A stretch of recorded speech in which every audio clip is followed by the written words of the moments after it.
Bonjour, je suis Friedrich Mouyabi, je suis expert en marketing et j'aime bien utiliser le terme marketisation aussi, donc expert en marketisation. Un jour, j'expliquerai la différence entre ce que j'appelle la marketisation et le marketing.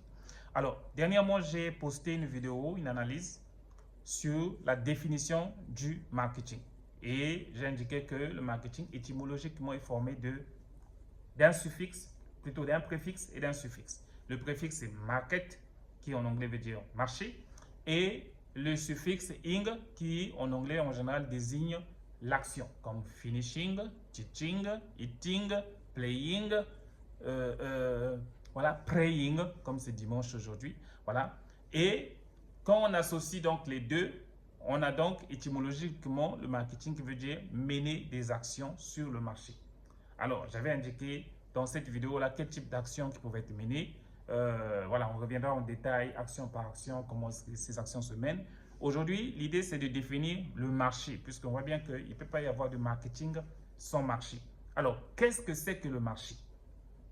Donc, avant que je puisse donner les définitions, voilà, vous qui me suivez sur YouTube, vous qui me suivez sur LinkedIn, voilà, mettez déjà en commentaire votre définition du marché. Et je suis sûr que parmi vous, nombreux vont mentionner cette définition-ci que tout le monde a appris à l'université, pour ceux qui ont fait les écoles, l'école de commerce ou les facultés des sciences économiques, ou encore pour ceux qui plutôt dès le lycée ont fait les études commerciales. Voilà, le marché est défini comme étant le lieu de rencontre entre l'offre et la demande. C'est-à-dire, d'une part, il y a des demandeurs qui ont des besoins, et de l'autre part, il y a des offreurs qui ont, voilà, la capacité à satisfaire les besoins des demandeurs. L'offre est parfois physique pour des produits tangibles, par exemple l'offre des bananes. Donc, on va compter toutes les plantations de bananes, le nombre de bananes que cela a produit en termes de tonnes. On va dire qu'en Côte d'Ivoire, qu'au Gabon, qu'au Cameroun, qu'au Congo, qu'en RDC, voilà, qu'au Sénégal, la quantité ou la production des bananes est de, disons, 120 000 tonnes. Ça, c'est la production. Ça, c'est l'offre. Maintenant, qu'en est-il de la demande? Qu'est-ce que les gens sont capables au plan national de consommer? On va dire, sur les 120 000 tonnes qui sont produites, eh bien, il y a 80 000 tonnes qui sont consommées. Donc, l'offre, plutôt la demande n'est que de 80 000 tonnes, mais l'offre est de 120 000 tonnes. Donc, vous voyez qu'il y a un différentiel de 40 000 tonnes. Là, le marché n'est pas, localement, il n'est pas à l'équilibre. Quand le marché n'est pas à l'équilibre, on va se retrouver avec les prix qui vont être plutôt bas. Voilà, parce qu'il y a plus d'offres que de demandes. Voilà, on verra ça quand on va étudier les prix. Voilà, et quand le marché n'est pas à l'équilibre localement, cela aussi favorise l'exportation. Voilà, donc ça c'est le marché vu sous l'angle quantitatif. Voilà, sous l'angle quantitatif ou selon l'approche quantitative, le marché est vu comme étant le lieu de rencontre entre l'offre et la demande. Alors, deuxième approche qu'on peut utiliser pour pouvoir définir un marché, c'est l'approche systémique. Donc, ici, le marché est vu comme étant un système.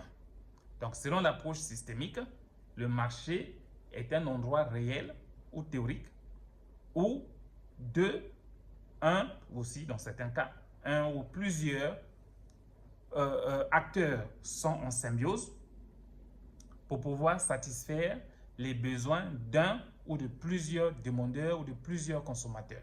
Voilà. Donc, ça, c'est ce qu'on appelle le marché vu sous l'angle systémique. Je vais prendre dans le cas des télécoms une entreprise comme MTN au Congo. MTN a tout un système qui lui permet de satisfaire les besoins de ses clients. Premier système, c'est ce qu'on appelle les fournisseurs, voilà, de matériel ou de technologie métier, c'est-à-dire Huawei ou peut-être Ericsson, peut-être ZTE, voilà, qui leur fournissent les éléments liés au réseau, le cœur du réseau, donc voilà, le MSI, voilà, les BTS, voilà, les SMSI, voilà, tout ce qu'on utilise. On fera une vidéo axée jargon télécom, voilà, pour permettre aux futurs mercaticiens, j'avais dit que ce n'était pas des marketeurs, mais plutôt mercaticiens, voilà, des télécoms, de comprendre le jargon, de comprendre le métier et de bien adapter justement les stratégies de marketing au métier. Et donc, pour tout ce qui est fourniture de services stratégiques, voilà, MTN travaille avec des fournisseurs qui lui fournissent voilà, ces éléments technologiques. Après ce groupe de fournisseurs, il y a les groupes de fournisseurs liés à l'énergie. Généralement, c'est EKRC, donc la Société nationale d'électricité au Congo, voilà, qui fournit de l'énergie sans laquelle voilà, les sites donc, de MTN ne peuvent pas fonctionner, les équipements de MTN ne peuvent pas fonctionner. Mais en dehors de EKRC, il y a aussi l'énergie via le carburant, parce que quand il y a rupture d'électricité, il faut à ce moment-là avoir du carburant disponible pour pouvoir prendre le relais et faire de telle sorte que les clients ne sentent pas qu'il y a eu une rupture d'électricité, que celui qui navigue, celui qui suit la vidéo soit capable de continuer à streamer, à suivre sa vidéo, voilà, sans s'inquiéter de ce que MTN est capable de pouvoir fournir ses services normalement ou pas. Donc, vous voyez qu'il y a tout un système des fournisseurs. Après les fournisseurs, il y a la partie aval. Donc, les fournisseurs sont en amont. Et ensuite, il y a la distribution en aval. Alors, en aval, il y a les distributeurs. Les distributeurs qui sont aussi répartis dans les différentes villes et qui ont donc pour objectif de prendre les produits de l'entreprise et de les distribuer voilà, jusqu'aux end users, donc jusqu'aux abonnés finaux ou aux consommateurs finaux.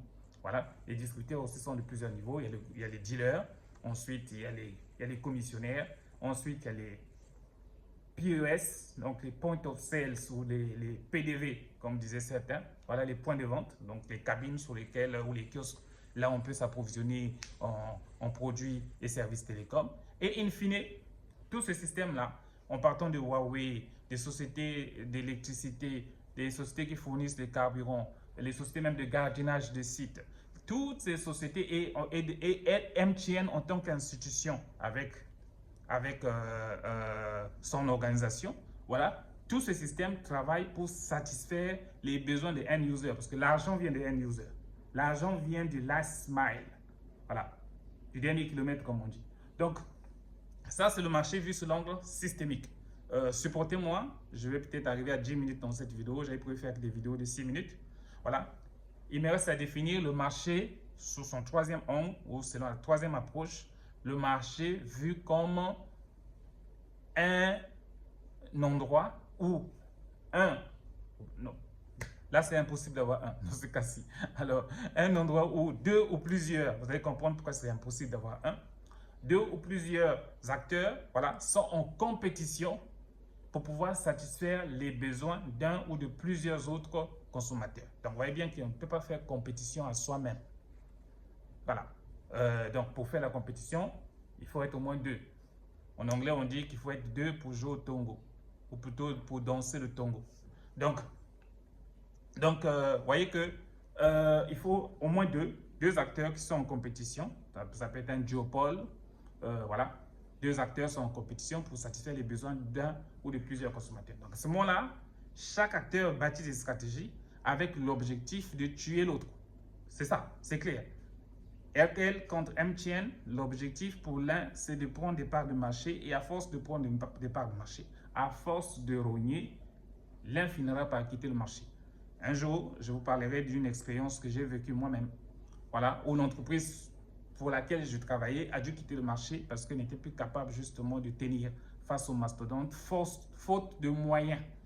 Voilà, parce que pour tenir, pour résister sur un marché, il faut avoir des capacités d'autofinancement, il faut avoir de la stratégie, il faut avoir des offres alléchantes. Si on n'a que des stratégies et des offres alléchantes et qu'on n'a pas un soubassement solide, voilà, c'est comme quelqu'un qui, dans la boxe, sait esquiver le coup, mais il n'a pas une force de frappe capable de faire tomber l'adversaire. Donc, il sait esquiver les coups, mais à chaque fois qu'on le cogne, il tombe parce qu'il n'est pas soutenu. Donc, vous voyez que là, on est dans le domaine de la stratégie, on est dans le domaine de la compétition, on est dans le domaine de la guerre, et on est dans le domaine vraiment ça c'est le haut niveau du marketing. C'est-à-dire que là, on réfléchit, je pense que mon ancien professeur de stratégie, qui est aussi le directeur général de l'école DGC Congo, il me suivra peut-être, il va m'excuser. Mais il nous disait quand nous étions à l'école qu'il fallait avoir du sang sur les mains. Voilà, du sang des entreprises sur les mains. C'est-à-dire qu'il faut, à un moment donné, voilà, être des killers d'entreprise. Des killers d'entreprise. C'est-à-dire qu'on ne fait pas le marketing pour pouvoir, pour plaire. Voilà, on ne fait pas de la communication pour plaire. On ne lance pas des produits pour plaire. Mais on lance des produits, on mène des signes sur le marché dans le but de terrasser l'ennemi, de terrasser le concurrent, de terrasser le compétiteur. Voilà. Et si vous ne le faites pas, vous en serez victime.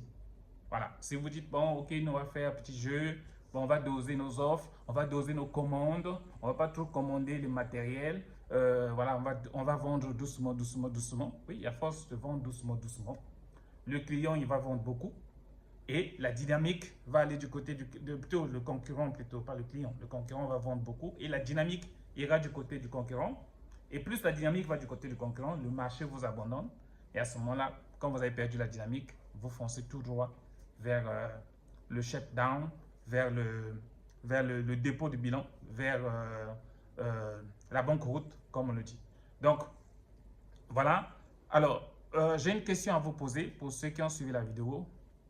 Dans quel cas on peut avoir un marché où le système est tenu par un seul acteur?